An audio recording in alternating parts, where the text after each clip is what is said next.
Hey everybody. I just finished another book in the Bone Chiller series. This is one of the rarer books. This is called The Night Squawker. And I literally have to look at this title or I'm going to get it confused with the Goosebumps Slappy World book called Night of the Squawker. See, I can't even remember what it's called. First off, this cover is fantastic. I absolutely love it. I'm pretty positive Tim Jacobus did this cover art. I mentioned that in my previous TBR video. I haven't really talked about the taglines in these books, but I guess I probably need to mention them. This one's called Polly Wanna Kill You, or that's what the tag says. Um, and there is even a bottom tagline, and there's a top tagline. A feathered fiend. I'm sorry about the glare. It's really bright outside. And bone chillers, they'll ruffle your feathers. So there's like multiple little fun taglines.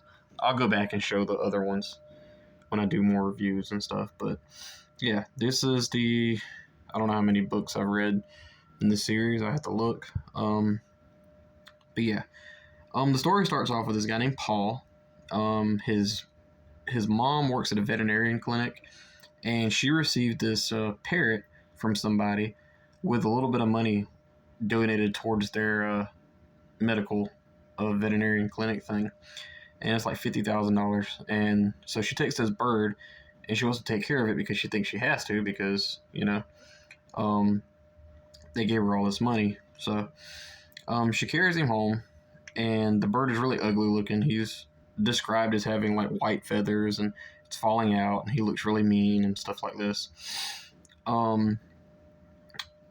During one part during the story, like at the beginning, this Paul's got a sister. She's playing with this Ouija board, and she's trying to contact ghosts for some reason to ask them if this guy likes her, which that makes no sense. But anyway, this leads to Paul getting a message from the Ouija board saying pretty much to stay away from Shimhazi. I think that's how you pronounce the name.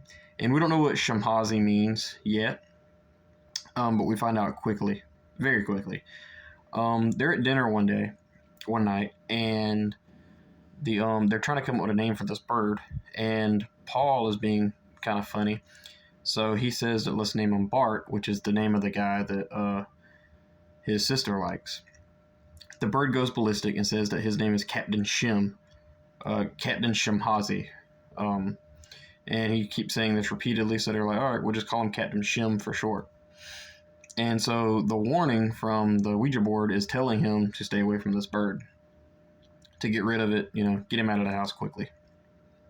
One night, Paul is by himself with the bird, and the bird pretty much says this weird little rhyme in this weird throaty voice, and he basically says, I'm going to try to remember this off the top of my head. You know what? I'm not going to be able to do that. But it basically says something, it rhymes also, but it says something like, hurt the guy, is said, and then it says something like, cut in half, he's dead, or something. It's something along those lines. I put it on my Instagram review, like I looked it up, but yeah. And what happens is his neighbor gets into a very serious car accident, and he gets put in a coma. All right, so right off the bat, this bird is very dangerous. And at first, I kind of thought that maybe this bird was just like warning these people that things were happening, but that's not the case. There's multiple instances where this bird is the one causing these accidents. There is another rhyme that he says about a dog, and it turns out something about his dog named Blue is going to where all good dogs go, or something like that. And the dog gets hit by a car. Then he says one about his mom, and his mom gets kicked in the head by a horse, which, if you guys have been following me for a long time, I hate horses. I don't like them. If you got a horse, that's cool. Just don't get them around me. Yeah, horses are bad.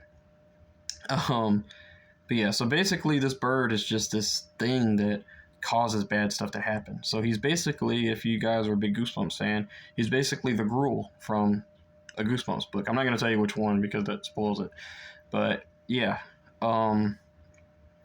yeah, so that's basically what the Night Squawker is. It's just a bird that causes bad luck, that makes bad luck. And the bad luck isn't just like, oh, a fill in the middle of a baseball game or anything like that. No, this thing can kill you. It's mentioned.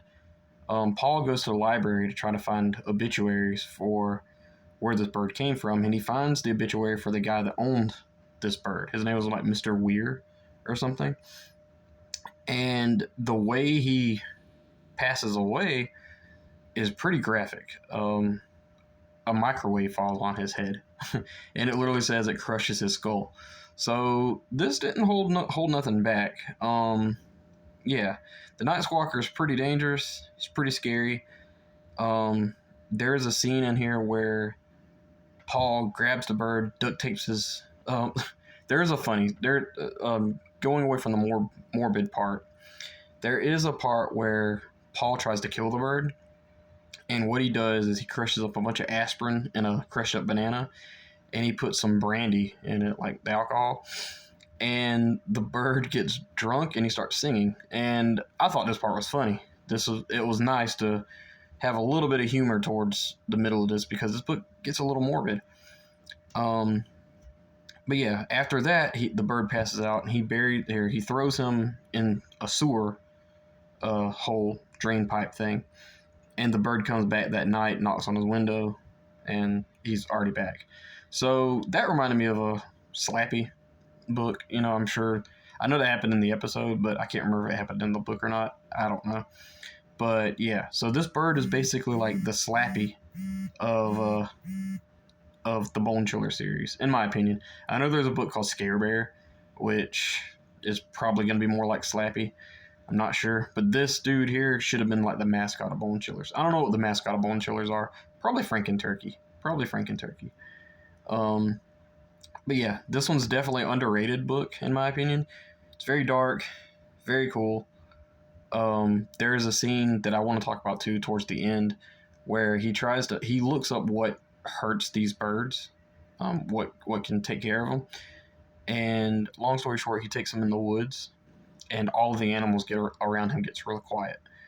And that part's really cool. Like, I thought that was just very good. I mean, it's very simple, but it worked. But yeah, I can't really think of any complaints about this book. It does have some, not really pacing issues. It just had a couple of slow parts where you just kind of wanted more stuff to happen. But I don't think there's any way around it. I think the writer done a really good job on this. I feel like this should have been what the Hall of Horrors book in the Goosebumps series was. The what is it called? The Birthday Party of No Return. I hated that book. Didn't like it. I feel like this should have been it. It's even got a crow's foot. It should have been just a bird. This is the better version of that, in my opinion. This book's very hard to get your hands on, and it kind of sucks that this book is so good because, there's not a lot of people I'm probably going to be able to talk about this book unless you've read it. So yeah, I give it a 4 out of 5 stars. That's pretty much the trend with all of these Bone Chillers books. I haven't ran across but one that was bad. And this is 1 out of 1, 2, 3, 4, 5. This is the 6th book. So yeah, 4 out of 5 stars for me. I really enjoyed this book. It was very, very fun. I couldn't put it down. I literally wanted to just finish it. I started this a day or so ago, so I bulldozed through this thing. So yeah, 4 out of 5 stars for me, guys. What did you think? Please let me know in the comments below. Thank you. Bye-bye.